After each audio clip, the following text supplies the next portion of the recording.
നമസ്കാരം. News corner വാർത്തയിലേക്ക് സ്വാഗതം. ചങ്ങരകുളം സാംസ്കാരിക സമിതി ഗ്രന്ഥശാലയുടെ നേതൃത്വത്തിൽ വയലാർ അനുസ്മരണവും ഗാനസന്ധ്യയും പുസ്തക ചർച്ചയും സംഘടിപ്പിച്ചു. വാർത്ത വിശദമായി.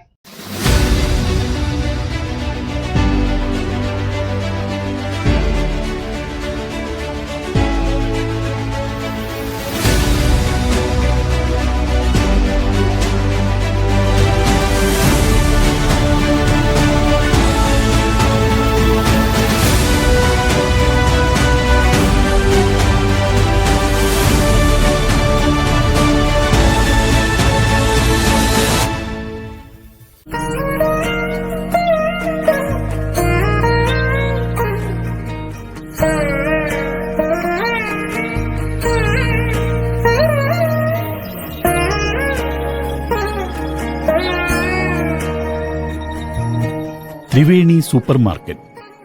ഗുണമേന്മ, വിലക്കുറവ്, വിശ്വസ്തത. കൺസ്യൂമർ ഫെഡ്, ഒരു കേരള സർക്കാർ സ്ഥാപനം. ചങ്ങരകുളം ലെന ഗോൾഡൻ ഡയമണ്ടിന്റെ രണ്ടാമത്തെ ഷോറൂം ചങ്ങരകുളം പോസ്റ്റ് ഓഫീസ് റോഡിൽ പ്രവർത്തനം ആരംഭിച്ചിരിക്കുന്നു. Sunrise hospital, care beyond care. Chitra golden diamonds, Changaramkulam and Edappal. Changaramkulam സാംസ്കാരിക സമിതി ഗ്രന്ഥശാലയുടെ നേതൃത്വത്തിൽ വയലാർ അനുസ്മരണവും ഗാനസന്ധ്യയും പുസ്തക ചർച്ചയും സംഘടിപ്പിച്ചു. PV ഷാജികുമാർ രചിച്ച മരണവംശം എന്ന നോവൽ ചർച്ച ചെയ്തു. ഗായകനും തബലിസ്റ്റുമായ പ്രതീഷ് അയ്നൂർ ഉദ്ഘാടനം ചെയ്തു. ഗ്രന്ഥശാല പ്രസിഡന്റ് PK രാജൻ അധ്യക്ഷനായി. സോമൻ ചെമ്പ്രോത്ത് മുഖ്യപ്രഭാഷണം നടത്തി. KK Lakshmanan, KV Saseendran, PK Jayarajan, MV Raveendran, Rukmini Menon, M Balamani, C Faisal, KV ഇസഹാക്ക്, K ഉദയശങ്കർ, KP തുളസി എന്നിവർ സംസാരിച്ചു. സെക്രട്ടറി പന്താവൂർ കൃഷ്ണൻ നമ്പൂതിരി സ്വാഗതവും പറഞ്ഞു. അതുകൊണ്ടാണ് ഈ നോവൽ വായിച്ചിട്ടും എനിക്കത് അതിനെക്കുറിച്ച് പറയാൻ പറ്റാത്തത്. ഇനി വയലാറിനെ കുറിച്ചാണ് ഞാൻ പറയുന്നത്.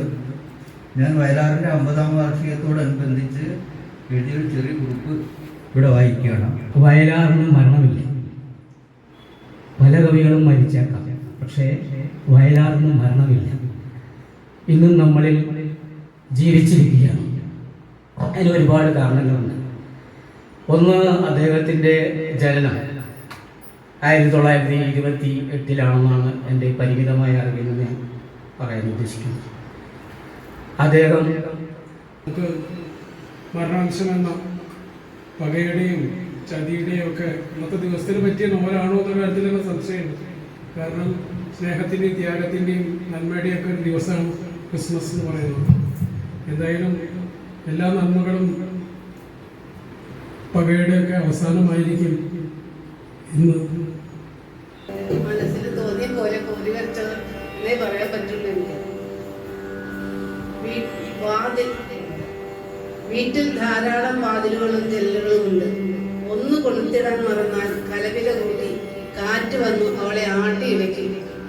ചെമ്പ്രത്തിനെ പോലുള്ള ആളുകൾ, ഇസ്ഹാക്കിനെ പോലുള്ള ആളുകൾ ഒരു പുസ്തകം വായിച്ച് അതിവിടെ അവതരിപ്പിച്ചു കഴിഞ്ഞാൽ നമുക്കതിൽ നിന്ന് എന്തെങ്കിലുമൊക്കെ പിടിച്ചെടുക്കാൻ കഴിയും എന്നുള്ള രൂപത്തിലാണ് ഞാനിവിടെ വന്നത്.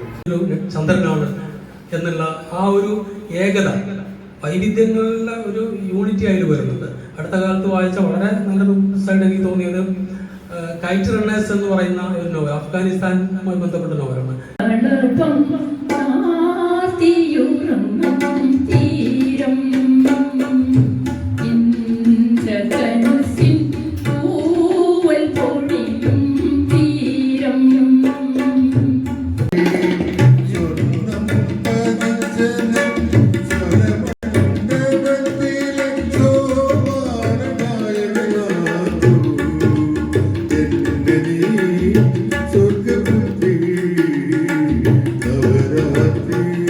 ഞാൻ ശരിക്കും ഒരു മനസ്സിലാക്കാൻ സാധിച്ചിട്ടുള്ളത് ഇവിടെ മരണവംശം എന്ന നോവലിനെ കുറിച്ച് വളരെ വ്യക്തമായി സ്വതസിദ്ധമായ ശൈലിയും വ്യക്തമായ ഭാഷയും സോമൻ ചെമ്പ്രത്ത് വിവരിക്കുകയുണ്ടായി.